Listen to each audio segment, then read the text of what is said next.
है कि हमने मुतालबात मान। तो बेनिफिशियल बात ये है कि उनका ये कहना है कि जो मुतालबात इनके हमने पहले दिन परसों इनके माने थे, जो कल बात हुई थी उन्हीं से बातचीत हो। ठीक, नईम हमारे साथ रहिएगा, हमें ब्यूरो हेड इस्लाम हमारे साथ रहिएगा, लेकिन मैं चाहूंगा कि सबसे पहले हम अल्लाह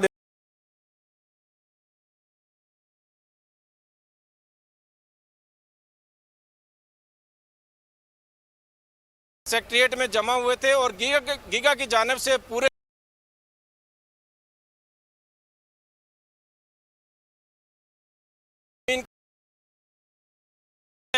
इसके इनके चुके हैं और ये 3 जगह पर मुलाजमीन इस वक्त इकट्ठे हैं और जो एहतजाजी मुजाहरा कर रहे हैं नेशनल प्रेस क्लब के बाहर मुलाजमीन जमा हुए और उसके गेट है, इसके अंदर मुलाजमीन जमा है और कोसार ब्लॉक के जो मुलाजमीन वो इशारा दस्तूर के ऊपर जमा है और ये मुजाहरा कर रहे हैं। इस वक्त सुबह के वक्त भी इनकी गिरफ्तारियां की, जो हम मनाजर देखने में हमें नजर आ रहे हैं।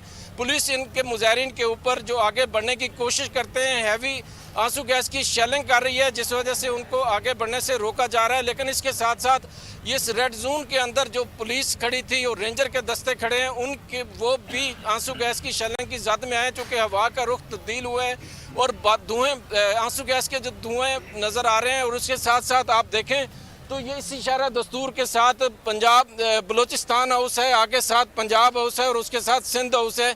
इनमें फैमिलियां भी रैश पजीर हैं। इतनी ज़्यादा शेलिंग की जा रही है कि मुजाहरीन के साथ साथ इधर जो मीडिया मौजूद है या पुलिस के ज़ाते खुद मुलाजमीन मौजूद हैं और साथ ये जो घर हैं बलूचिस्तान हाउस के अंदर जो फैमिली रह रही है वो लोग भी इससे मुतासर हो रहे हैं। आंसू गैस हम देख सकते हैं और सांस लेने में भी यकीनन दुश्वारी का सामने आ लगा। हमारे साथ रहेगा गुलाम मुर्तजा, बताइएगा अब इस वक्त जो मौजूदा सूरत हाल है या फिर वहां पे आईजी साहब या फिर वहां पे जो भी एसपी साहब मौजूद है उनकी जानिब से दिए गए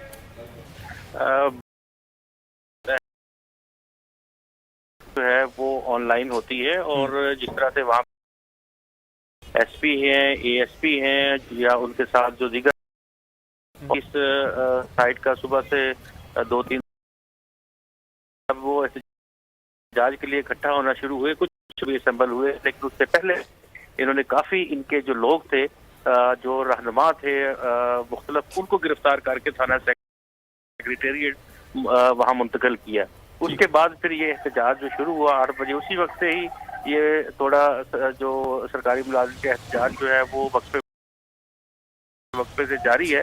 और इसके साथ हम ये भी देख रहे हैं कि जो पुलिस को हदायत मिलती हैं तो वो आंसू गैस की शेलिंग करते हैं, वो लाठीचार्ज करते हैं और कुछ लोग वहाँ बेहोश भी हुए हैं। बहुत से सरकारी मुलाजिम को पकड़ धकड़ करके गाड़ियों में बंद करके कहीं भिजवा दिया गया है मुख्तलिफ थानों में।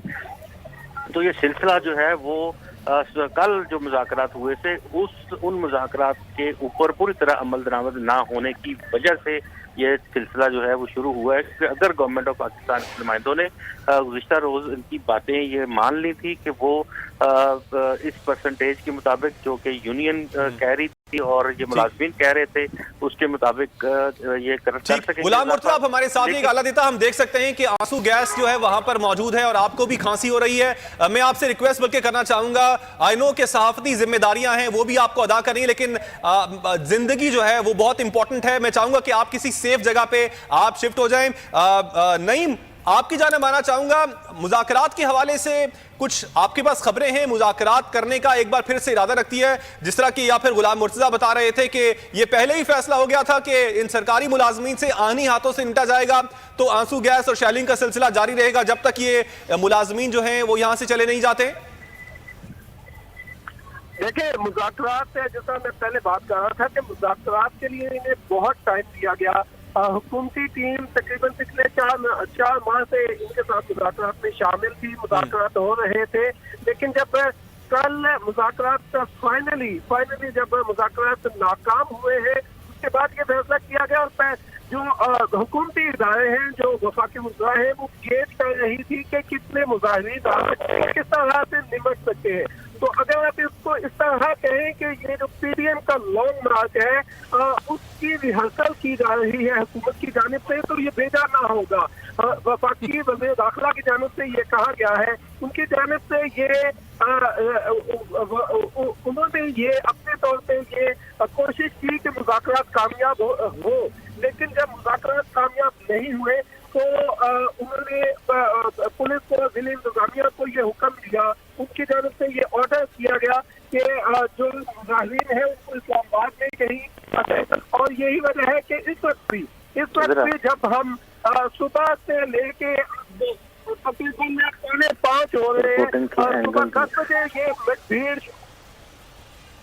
ठीक है, नईम हमारे साथ रहेगा। गुलाम मुर्तजा, आपकी जानिब आना चाहूंगा, आपके पास क्या खबरें हैं? मुज़ाकरात में डेडलॉक किस जगह पर आया? मुज़ाकरात में जो डेडलॉक है जी, ये इस वजह से हुआ था कि कल उनका 50 से 60% तक तनख्वाहें जो है इजाफा करने पे इत्तेफाक किया था वज़ीर दाखिला शेख रशीद ने और वज़ीर दफा परवेज खटक ने। दोनों की जानिब से ये उनकी बात मान ली गई थी और उनसे कहा गया था कि आप ग्रेड 1 से ग्रेड 16 तक जो है ये तनख्वाहों के हवाले से हम आपको देंगे। लेकिन आज सुबह जब बातचीत का आगाज हुआ तो उस वक्त ये कहा गया उनकी जानिब से हम आपको एक अलाउंस दे सकते हैं 40% तक का, लेकिन हम आपको पे स्केल जो है वो ना रिवाइज करेंगे, ना सैलरीज आपकी बढ़ाएंगे, आपको अलाउंस की बाद में पैसे दिए जा सकते। तो मुलाजिमीन ने आर्जी रिलीफ लेने से इनकार कर दिया था। उन्होंने कहा था कि इन्फ्लेशन है, महंगाई बहुत ज्यादा बढ़ गई है और जो वादे वहीद किए गए थे वो पूरे नहीं हुए, और जब से आप लोगों ने हमसे मुज़ाकरात शुरू किए हुए हैं उस वक्त से आप यही कह रहे हैं कि आपके पे स्केल रिवाइज किए जाएंगे और आपको टेम्परेरी रिलीफ भी दिया जाएगा और इसके साथ जो परसेंटेज एनुअली दी जाती है वो भी दी जाएगी। लेकिन इस साल आप जानते हैं कि जून में जब बजट पेश किया गया तो उसमें सरकारी मुलाजमीन की तनख्वाहों के हवाले से कोई फैसला नहीं हो सका था, जिसके बाद से ये एहतजाज और इस तरह की जो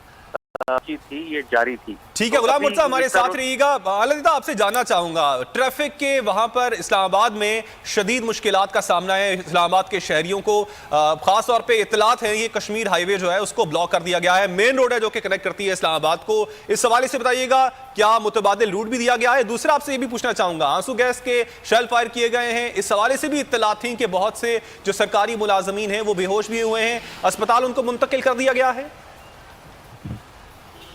जी बिल्कुल, जहाँ तक अगर रोड बंद करने की बात की जाए तो इस्लामाबाद के सुबह तो हमने देखा कि ट्रैफिक की रवानी इतनी मुतासर नहीं थी, लेकिन जिस तरह लोग जमा होना शुरू हुए उसके साथ साथ डी लगाकर बंद कर दिया गया। तो इस्लामाबाद में बात जगह के ऊपर ट्रैफिक की रवानी भी मुतासर हुई। लेकिन दूसरा जो आपने पूछा कि जितनी इस वक्त आंसू गैस की शेलिंग की जा रही है, जितना मीडिया था या पुलिस वाले थे वो भी पीछे हट चुके हैं, क्योंकि आंसू गैस की शेलिंग बहुत ज्यादा की जा रही है। और ये भी देखा जा सकता है कि जो मुजाहिरीन हैं उनके ऊपर जितनी शेलिंग की गई है तो लाजमी उनमें भी लोग इस पुलिस जो आंसू गैस की शेलिंग की जद में आए हैं वो भी बेहोश हुए होंगे और वो भी इससे मुतासर हो रहे हैं। उसके साथ साथ जितनी ज्यादा शेलिंग की गई है, ये साथ जो बलूचिस्तान हाउस है या पंजाब हाउस है या केपी के हाउस है, ये पूरे एरिया में इस वक्त आंसू गैस की शेलिंग फैल चुकी है। क्योंकि जिस तरह वो आंसू गैस की शेलिंग हो रही है,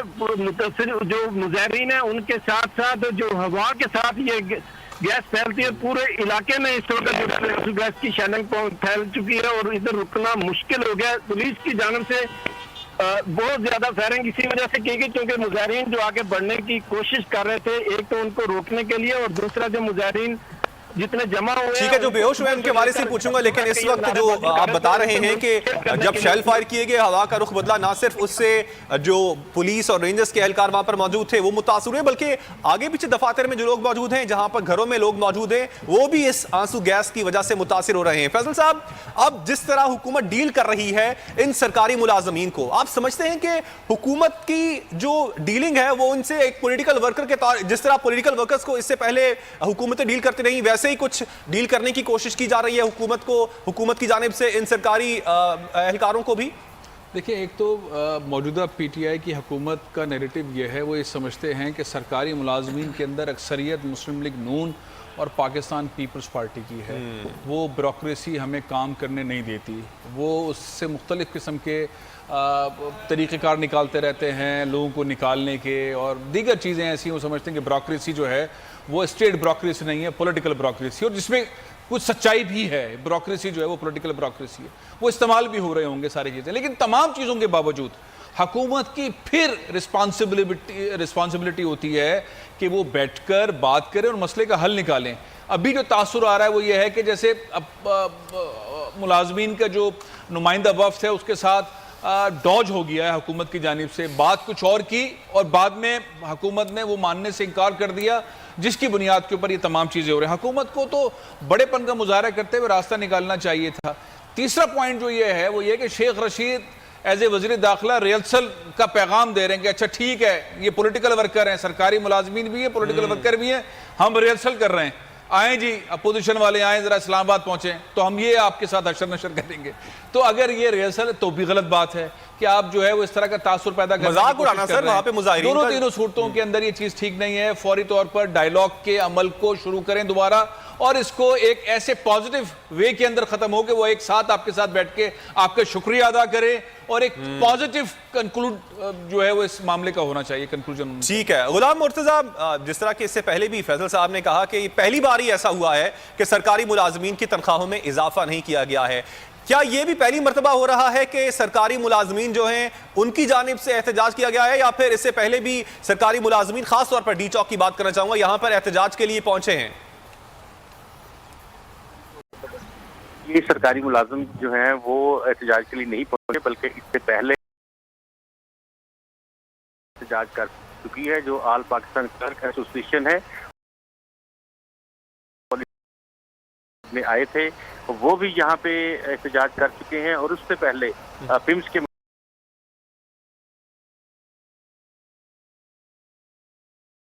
मुलाजिम जो थे वो अपने सर्विस, और ये इसी हुकूमत में हुआ है मुर्तजा। मैं चाह रहा था कि कुछ कंपैरिजन किया जाए गुज़श्ता हुकूमतों का इस हुकूमत के साथ। अच्छा, गुज़श्ता हुकूमतों में उतर रहा है कि पॉलिटिकल विल जो है वो काफी हद तक मौजूद होती थी,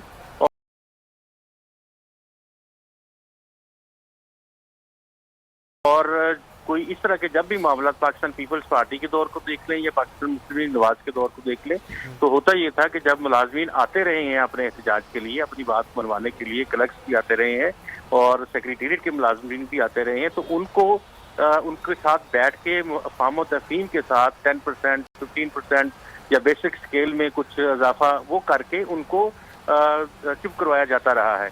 ये फर्स्ट टाइम इस तरह से हुआ है कि एक तरफ तो इन्फ्लेशन जो है वो इंतहाई आसमान की हदों को छू रही है, और गरीब बंदे का चलना फिरना, उसका सारा कुछ खाना पीना, और इस्लामाबाद जैसे शहर में वो मुहाल है।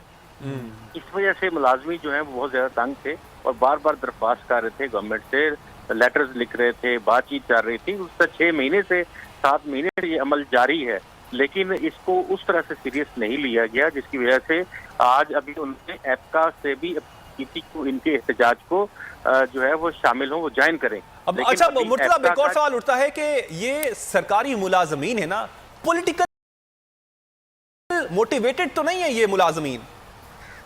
जी बिल्कुल ऐसी बात नहीं। पीरियड में जाते हैं, इन लोगों से मिलते हैं, इनसे खबरें भी लेते हैं और इनसे मुलाकातें भी होती हैं, जो पार्टी जो है वो बढ़ाई जाए। दूसरे जो शहर हैं उनकी निस्बत इस्लामाबाद एक महंगा शहर है, और यहाँ एक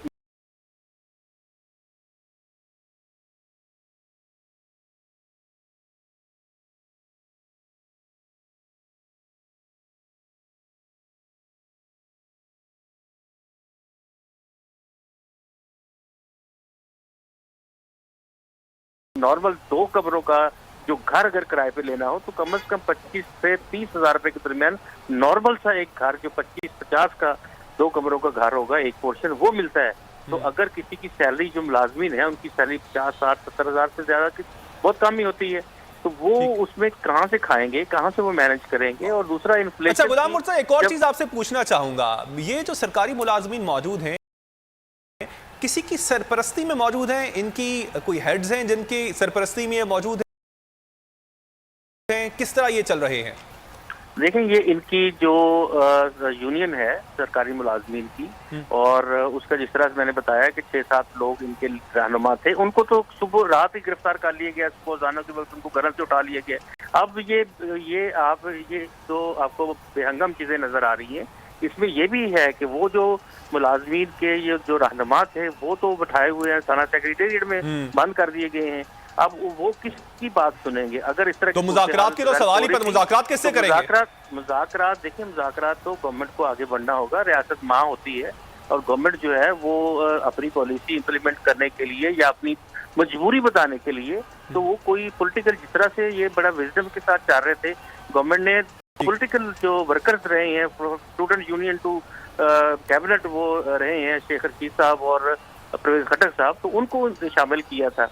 अगर उन 2 लोगों से ये मसला हल नहीं हो सका, तो मेरा नहीं ख्याल कि पूरी काबीना में उनसे ज्यादा जो स्टूडेंट पॉलिटिक्स से लेके और एहतजाजी तहरीकों से और फिर यहाँ कैबिनेट तक आने में इनसे ज्यादा कोई दोनों से तजर्बा नहीं रखता। तो बात ये है, वो जब उन्होंने बात की वज़ारत खजाना से, तो उन्होंने कहा हम नहीं कर सकते। तो अब वज़ीर खजाना साहब को कम से कम उन्हें इनको इस्तेमाल देना चाहिए, शेख रशीद साहब को। और व्हाट नेक्स्ट वो मैं आपसे जरूर पूछूंगा, लेकिन मैं नईम असगर से इस वक्त ताज़ा तरीन सूरत हाल मालूम करना चाहूंगा। नईम, अब कोई जो हुकूमती नुमाइंदगान में से कुछ नजर आ रहे हैं, आस पास हों, वो चाह रहे हों कि वो मुज़ाकरात करें, उनको भी जो इस वक्त हम लाइव मनाजिर दिखा भी रहे हैं, शेलिंग का सिलसिला जारी है। ना सिर्फ जो मुजाहिरीन है वो मुतासिर हो रहे हैं इस शेलिंग के नतीजे में, बल्कि जो वहां पर पुलिस एहलकार, सिक्योरिटी एहलकार मौजूद हैं वो भी इससे मुतासिर हो रहे हैं। 7 दफातर हैं, उनमें जो मुलाजमीन मौजूद हैं वो भी मुतासिर हो रहे हैं। और हवा का रुख तब्दील होता है तो पीछे घर हैं, और बड़े बड़े डिप्लोमेट्स के पीछे घर हैं, और उसमें आप कह सकते हैं कि मुल्क से जो यहाँ पे सफीर मौजूद हैं उनके भी घर करीब करीब ही हैं, तो वो भी मुतासिर हो रहे हैं। उनको तमाम चीजें नजर तो आ रही हैं, कुछ ऐसा होता है वही देख रहे हैं। जो नुमाइंदगान हैं, हुक्मरान हैं, हुक्मरान जमात के, वो कुछ इनसे इनको इंगेज करें। तो बाद में कहते हैं, पहले आपको ये बताते चलें कि अभी नई डेवलपमेंट इस एहतजाज के हवाले से ये है कि इस वक्त इस्लामाबाद पुलिस ने, इस्लामाबाद के जो लॉ एनफोर्समेंट एजेंसीज हैं, उन्होंने इन मुजाहिरीन को 3 जगह पे इंटरसेप्ट किया हुआ है। जो डी चौक है वो इस वक्त मैदान जंग बना हुआ, दोनों जानिब जो पुलिस की जानिब से शदीद शेलिंग की जा रही है, और जो मुजाहिरीन है वो आगे से पथराव कर रहे हैं। दूसरी जानिब सेक्रेट जो चौक है, पाक सेक्रेट चौक, वहाँ पर भी शेलिंग जारी है। जिस तरह हमारे साथी अल्लाह दिता अभी कुछ देर पहले बता रहे थे, वहाँ पर सांस लेना मुहाल हो रहा है।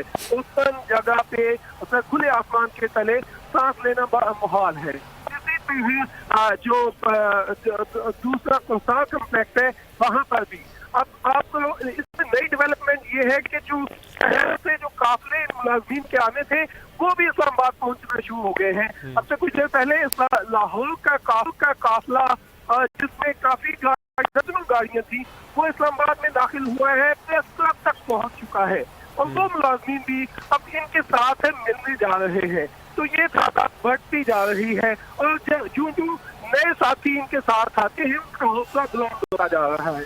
दूसरी बात ये कि मुज़ाकरात जिले इंतजामिया ने जिनके साथ मुज़ाकरात करने थे, वो मुज़ाकरात जिनके साथ करने थे वो उन लोगों को पहले से उठा लिया गया है। अब जो लोग हैं, जो 3rd लेवल की जो इनकी लीडरशिप थी, उनसे बात करने की सुबह 1-2 दफा कोशिश की गई है, लेकिन वो लोग भी अब तैयार नहीं है। जो मुलाजिम के जो नुमाइंदे हैं, एक तो अब इस तरह लग रहा है कि ये लीडरलेस मोड है, समझ नहीं आ रही कि उन्होंने करना क्या है। जो जहां पर भी है नहीं तो उससे एहतजाज शुरू कर रखा है। नईम, हमारे साथ ही रहिएगा। अल्लाह दिता से इस वक्त ताज़ा तरीन सूरत हाल मालूम कर लेते हैं, क्योंकि इस वक्त हम बराह रास्त मनाजिर देख भी सकते हैं। नाजरीन, जो आपको स्क्रीन में मनाजिर नजर आ रहे हैं ये बराह रास्त मनाजिर है, और हम देख सकते हैं कि जो मुजाहिरीन हैं वो करीब आ चुके हैं। अल्लाह दिता, बताइएगा क्या नरमी की गई है पुलिस की जानिब से? इससे पहले तो यहाँ पे हम देख रहे थे कि शेलिंग की गई थी और मुजाहिरीन थे वो पीछे चले गए थे, लेकिन इस वक्त जो हम मनाजिर देख रहे हैं उसमें कुछ ऐसा ही नजर आ रहा है कि पुलिस और जो मुजाहिरीन हैं वो बिल्कुल आमने सामने हैं और बातें करने की कोशिश की जा रही है, मुज़ाकरात होने। क्या इस वक्त आप देख रहे हैं वहां पर? जी बिल्कुल, इस वक्त आप देख सकते हैं कि मुजाहिरीन के ऊपर जो पुलिस ने बिल्कुल, इस शेलिंग वक्त की आप थी, देख एक सकते दफा हैं तो कि वो मुजाहिरीन के चले ऊपर जो पुलिस ने शेलिंग दफा तो वो कोसार ब्लॉक की जानिब पीछे चले गए थे, लेकिन अभी दोबारा से मुलाजमीन जो हैं वो सेक्रेटरिएट चौक में इकट्ठे हो गए हैं और नारेबाजी कर रहे हैं। लेकिन अभी पुलिस की जानिब से एक दफ़ा तो बहुत ज़्यादा शेलिंग की गई, जिस वजह से पुलिस के लोग भी शेलिंग की जद में आए। लेकिन इस वक्त की जो सूरत हाल है, पुलिस ने शेलिंग रोक दी है, लेकिन धुआं फिजा में उसका ज़रूर मौजूद है। मुजाहिरीन जो कोसार ब्लॉक की जानिब थे वो इस वक्त आगे बढ़ते हुए सेक्रेटरिएट चौक में पहुंच गए हैं और इस वक्त वो नारेबाजी कर रहे हैं। जबकि जो सेक्रेटरिएट गेट के अंदर मुलाजमीन मौजूद हैं, उन्होंने गेट के ऊपर आग लगाकर अपना एहतजाजी मुजाहरा कर रहे हैं। गेट के ऊपर इस वक्त हमें देख सकते हैं कि धुएं के मनाजर नज़र आ। सेक्रेटरिएट मुलाजमीन ने जो मुख्तलिफ चीज़ें इकट्ठी करके उनको आग लगाई है और अपना एहतजाजी मुजाहरा कर रहे हैं और साथ साथ नारेबाजी कर रहे हैं। दूसरी जानिब आप देखें तो पुलिस के साथ साथ रेंजर के दस्ते भी शरअ दस्तूर के ऊपर अलर्ट खड़े हैं, ताकि जो मुजाहिरीन इस वक्त नारेबाजी कर रहे हैं वो बाहर निकल कर पार्लियामेंट की जानिब वो ना जा सकें। और पुलिस के साथ साथ उनकी बख्तरबंद जो गाड़ी इस वक्त भारी जिसने शेलिंग की, उन्होंने शेलिंग रोकी हुई है, लेकिन फ़ज़ा में इस वक्त धुआं बहुत ज़्यादा होने की वजह से जो मुतासर हुए हैं लोग, उनके लिए इधर रुकना मुश्किल हो रहा है। मुजाहिरीन इकट्ठे होकर इस वक्त नारेबाजी भी कर रहे हैं और सेक्रेटरिएट चौक के अंदर आगे पार्लियामेंट की जानिब बढ़ने की कोशिश भी कर रहे हैं। दूसरी जानिब जो सेक्रेटरिएट के गेट के अंदर मुलाजमीन को बंद किया गया था, वो मुलाजमीन सेक्रेटरिएट गेट के अंदर ही मुख्तलिफ घास फूस जमा करके उसको आग लगाकर साथ साथ वो एहतजाजी मुजाहरा। ललिता, अपना बहुत ख्याल रखें। आई कैन इमेजिन कि वहां पर आंसू गैस की शेलिंग की गई है, तो हवा में आंसू गैस मौजूद है और आपको सांस लेने में भी दुश्वारी का सामना है। Take good care of yourself.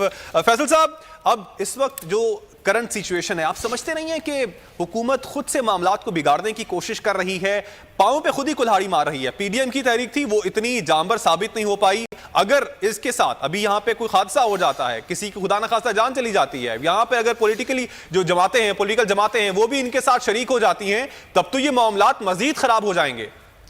देखिए, मेरा ख्याल ये है कि फौरी तौर पर इमरान खान साहब को इस पर एक्शन लेना चाहिए। अगर दो उनके कैबिनेट के संजीदा और सीनियर तरीन वज़रा इस प्रोसेस को पॉजिटिवली कंक्लूड नहीं कर सके हैं, तो अब इमरान खान साहब को बीच में आना चाहिए। ये मंजरनामा ठीक नहीं है उनकी हुकूमत के लिए। कोई भी सियासी जमात इस बात पर इनकार नहीं करेगी कि जो कुछ हो रहा है वो मुलाजमीन के साथ आकर खड़ी न हो, बल्कि ये दायरा बढ़ता चला जाएगा। बहुत बड़ा मसला नहीं है। हुकूमत की स्ट्रैटेजी थी कि हम तनख्वाहों में इजाफा नहीं करेंगे, उन्होंने इजाफा नहीं किया, लेकिन महंगाई ने हर पाकिस्तानी का जीना बहुत मुश्किल कर दिया है। सरकारी मुलाजमीन का भी जीना बहुत मुश्किल कर दिया है। तनख्वाहों में इजाफा होना चाहिए। और ये जो खामोश तबीयत आदमी है ना, पीछे बैठकर सारे इस मसले को हैंडल करने में रुकावट बने में, वो है डॉक्टर अब्दुल हफीज शेख। उनको देखना चाहिए मंजरनामा। वो बहुत ही फिक्स्ड माइंड हैं, वो कोई रास्ता नहीं। असल में मामला क्या है, दो वफाकी वज़रा फेल क्यों हुए हैं? शेख रशीद अहमद साहब फेल हो गए, इसलिए फेल हो गए, और जो अब कर भी रहे, वो आंसू गैस चलवा रहे हैं, ये करवा रहे, वो करवा रहे। डॉक्टर अब्दुल हफीज शेख ने जो है उनको जवाब दे दिया कि हम ये वाला पैकेज नहीं दे सकते, हम तनख्वाही नहीं बढ़ा सकते, हम एक अलाउंस दे सकते हैं वक्ती तौर पर महंगाई का, जिसके ऊपर डेडलॉक है। तो पॉइंट ये कि इमरान खान साहब को अब आगे आना पड़ेगा। इमरान खान साहब आगे आए, इनके साथ बैठे, बिल्कुल ठीक, और एक रास्ता निकालने के बाद ये मंजर खत्म करे। अदरवाइज अपोजिशन इसका एडवांटेज लेगी और इस हुकूमत के लिए मसाइल में और इजाफा हो जाएगा। बहुत शुक्रिया फैसल अजीज साहब, आपके वक्त का। ललिता, आपने अपडेट, शुक्रिया। नईम असगर, आपने अपडेट किया, आपका भी शुक्रिया। गुलाम मुर्तजा, आपने वक्त दिया, आपका शुक्रिया। नाजरीन, उम्मीद करते हैं कि जो हुकूमत है वो इस जो सरकारी मुलाजमीन यहाँ पर एहतजाज कर रहे हैं, खुशी से यहाँ पर मौजूद नहीं है। उनको दुख है, उनको तकालीफ है, उनके लिए 2 वक्त की रोटी खाना मुश्किल हो गया है, घर का खर्चा चलाना मुश्किल हो गया है, इसलिए वो एहतजाज कर रहे हैं। इस पर वज़ीर आज़म पाकिस्तान ज़रूर एक्शन लें। नाज़रीन, मुझे दीजिएगा इजाज़त, अल्लाह के बाद।